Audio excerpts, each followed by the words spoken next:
Now, the Independent Electoral and Boundaries Commission has made 3 failed attempts to procure ballot papers for the August 8th election.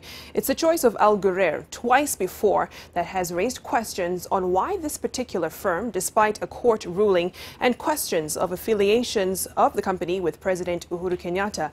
So how and why did the IEBC settle on Ghurair after receiving so much pushback? Let's take a brief look at the history of the 2017 General Election Ballot Paper procurement process.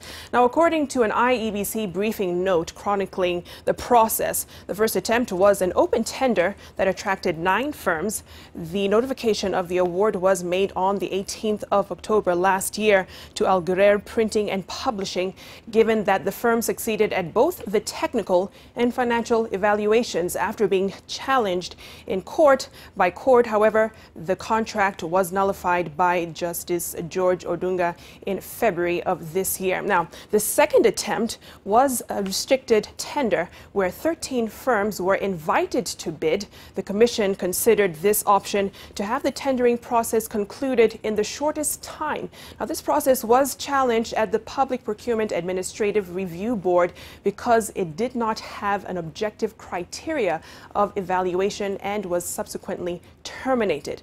And the third attempt was direct procurement. The IEBC considered that with the anticipated timelines and based on legal opinion, this was the best option.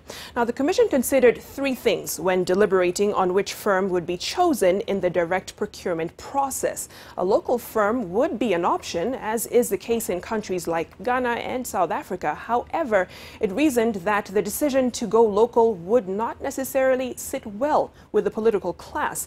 Also, it would be the first attempt to procure ballot papers locally, hence the consequences would be unknown.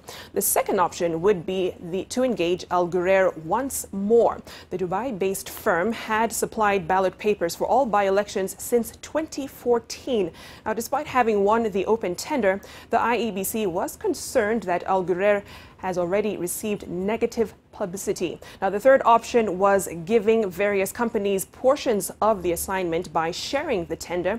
Despite the advantage of getting the job done in adequate time with so many players, the IEBC considered the risks of logistical inconveniences, increased transaction costs, and having to narrow down more qualified companies. Now, after considering all these 3 options, the IEBC settled on Ghurair once more on May 29th this year.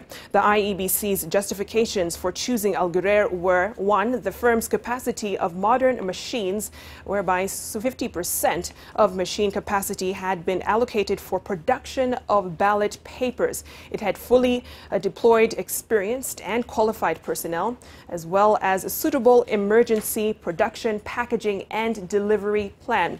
There are also 4 direct flights by 2 major airlines between Kenya and the United Arab Emirates. Also, the company has sufficient financial resources to undertake the project and has experience in other African countries. The firm also offered competitive prices that were within the prevailing market rate. So those were just some of the reasons that the IEBC gave. But this last attempt, however, was challenged once more by the opposition, NASA, in a case that will be heard on June 27th.